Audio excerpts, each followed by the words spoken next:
Hello dear students, myself Professor Mashankar Sunitra from JIT Arts Science Commerce College, Department of English.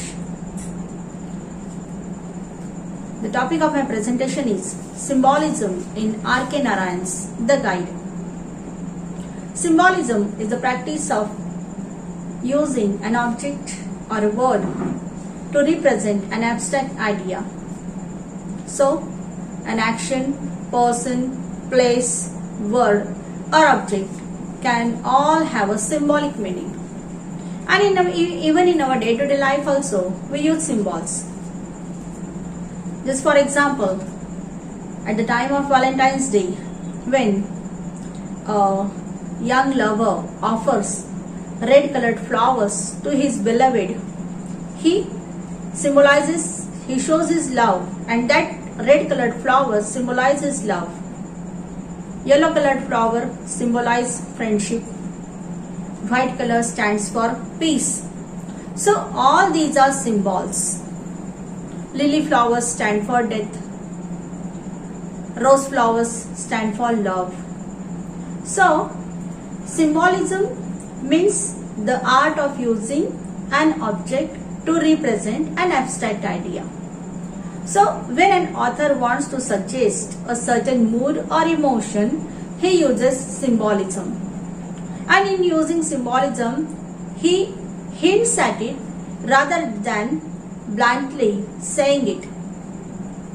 R.K. Narayan is generally recognized for the comic portrayal of life and its characters of Malgudi. On the surface level, it does not seem that Narayan has consciously employed this symbol or the symbolic technique in any of his novels.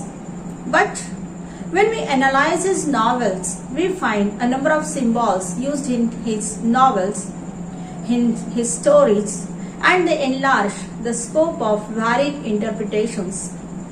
So it can be rightly said that Narayan had a symbolic bent of mind from the very beginning of his literary career. Almost without exception, the action in his novels and short stories is located in or around a fictional town called Malgudi. This clearly shows that Narayan had a sort of mythopoeic imagination. Now dear students, mythopoeic means related to myths. So from the very beginning of the literary career, R.K. Narayan has used so many symbols, and he wished to create fables on modern life in terms of the experience of the people of the imaginary town of Malgudi.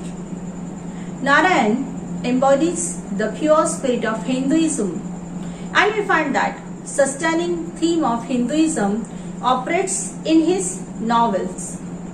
He has extensively used the symbols like temple, river, village, hills, caves, snakes, dance, fire, milk, lotus, tree, etc.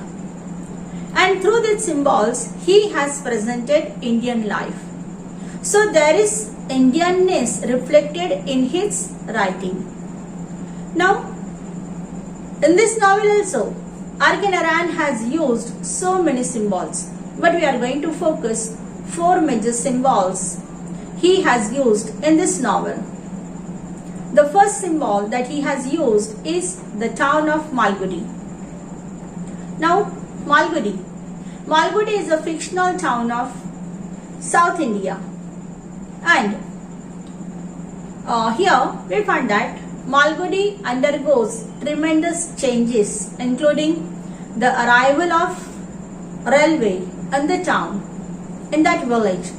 So, Malgudi is a symbol of industrialization and modernization. And this industrialization and modernization of the village is shown or reflected or symbolized by the railway line, which is newly built there. Furthermore, this town Malgudi is a microcosm of the society at large. It is home to people who occupy various social and economic positions.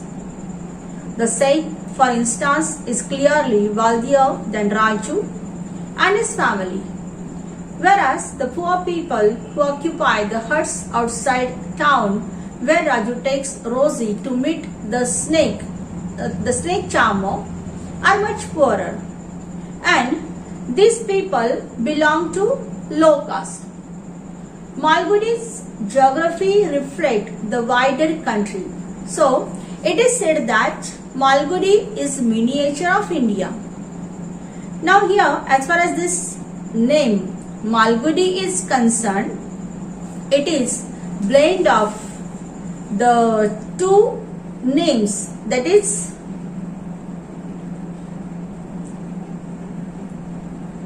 Malleshwaram and Basavgundi. Now here, this town has condensed population and it recalls the large urban centers of India. Whereas there is wild, beautiful landscape also. Now here, Raju takes Marco and Rosie to look at cave paintings and suggests that it is the country's extravagant natural scenery. Now another important symbol which R.K. Narayan has used in the novel is the railway. The railway comes to Raju's hometown Malgudi.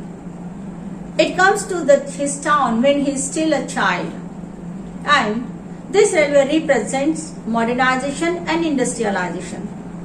Raju and his family watch in awe as the construction workers appear to build the tracks at the railway station, which is located right across from Raju's family home. On the day the railway is completed and the station is officially opened, the town is given a holiday in celebration. Indeed, the construction of the railway line to Malgudi changes the village's lives in many ways.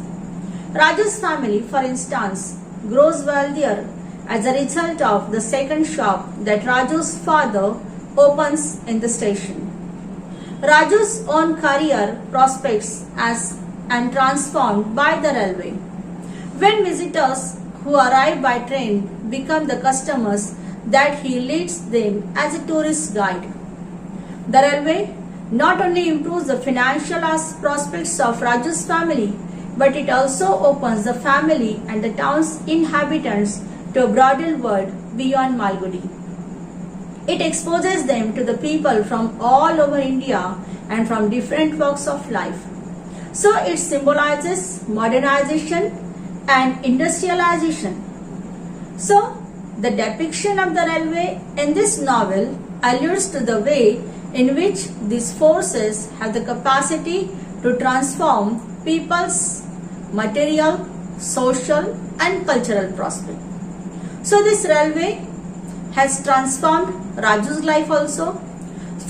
Because of this railway, Raju becomes Railway Raju. He becomes a tourist guide. The next important symbol which R.K. Narayan has used in this novel is the symbol of the serpent. The serpent is closely associated with Rosie.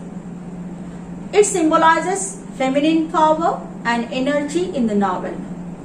The animal first makes an appearance when Rosie asks to see a dancing cobra, and Raju plays the tourist guide. He takes her to the outskirts of Malgudi. Rosie is fascinated by the cobra as it rises from the ground to the tune of a flute and imitates its movement. It is at this moment that Raju realizes that Rosie is amongst the greatest dancers he has ever seen. Rosie's imitation of the snake seems to reveal her full feminine as well as artistic power. Raju is completely captivated by Rosie, by her charm and by her dance. Towards the end of the novel, Rosie, now who has become a famous dancer Nalini, performs her snake dance. She performs that snake dance before an auditorium packed with 1,000 of spectators. She rarely performs a dance which is special because of the incredible dexterity that it requires. Again here we are shown that Raju watches her. He is completely captivated by the beauty and by the power of her snake mimicry. And like other spectators in the auditorium, he is also fascinated, enchanted by her beauty and by her dance. The close link established between the serpent and the Rosie therefore indicates that the serpent represents Rosie's energy and power, not only as a dancer but as a woman. By the end of the novel, after all, Rosie looms larger than both men, Marco Polo and Raju, who have tried to contain the control over her, but they could not control. As such, the sliding, dexterous movement of the snake seemed to point to the suppleness and dexterity of Rosie's own feminine and artistic powers. So, the snake in the novel is highly symbolic. Another symbol which R.K. Narayan has used, the symbol of water. Water is an integral part of Raju's final incarnation as a holy man or the Swami. He behaves as a Swami in the small village of Mangal. He ends up here after his release from prison, and as such, the water is associated with his new life, represents his purification and redemption. It is by the river that Raju meets the villager Valan. He is a villager who innocently puts his faith in his healing powers. The significance of the water as a symbol of purification and redemption becomes apparent towards the end of the novel. When drought afflicts the villagers, they draw Raju into a long fast. Raju is compelled to observe fast, and it is done only in the hope that his sacrifice will bring about rains. Raju, who at first reluctantly and then willingly accepts the responsibility. He stands in the river each day during the fast to hold vigil, chanting some songs, worship songs, praising God. For the first time in his life, Raju acts out of self-sacrifice. He performs something for others. He performs or he observes fast on behalf of others, not out of self-interest. So as such, his immersion in the river signals the transformation and purification that he undergoes in his final role as a holy man. So, the significance of water is a symbol for redemption, further reinforced in the final image of the novel. It depicts famished and weakened Raju, possibly on the brink of death. He stands in the river with the help of Valan. He perceives rain coming over the hills. Although in this novel, towards the end of the novel, R.K. Narayan hasn't confirmed or denied whether rain does actually arrive or not. But Raju's perception of water coming from the sky is significant. Whether real or imagined, he feels as though he is about to drenched in rain, and indeed he feels the water in his body coming up to his feet and legs. This imagery of rain suggests that at the climax of his act of self-sacrifice, Raju is purified and transformed. So in this way we have seen that R.K. Narayan has very, very beautifully and nicely used symbols in this novel, The Guide. Thank you.